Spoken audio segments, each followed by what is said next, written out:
Mambo yakifanyika ya kijadi yanafanyika. Hii kubwa hii Simba na Yanga lazima hivyo vitu wafanye. Lakini sasa kuna baadhi ya viwanja wenyewe mmeshazoea namna yake ya kufanya, namna yake ya kukaa.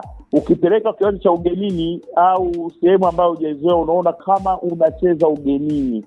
Yaani hakuna tofauti Simba ilivyocheza Morocco na inavyocheza Amani Zanzibar. Unajiona kama bado wako ugenini. Unawatabiria nini Simba kwenye mechi yao? Ni nyumbani. Ndio hii tunaambiwa tutengeneze viwanja vyetu, na viwanja vyetu, kwa sababu huwezi kupangia kama kiwanja chako mnakizi vigezo, utaambiwa cheza tu kwako.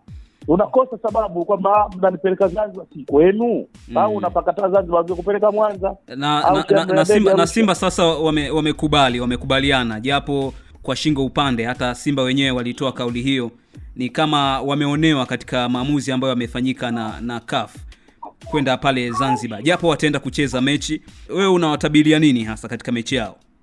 Simba hata mechi ya kwanza walikuwa na mchecheto, ndio maana wakafunga magoli haraka mapema. Sasa uzito ulikuwa nini? Mimi sikuona ugumu wa hiyo timu wanaotaka kucheza nayo. Lakini ingekuwa Simba wangekuwa hawana hope ile mechi pia, pengine ambao wangetoka sare.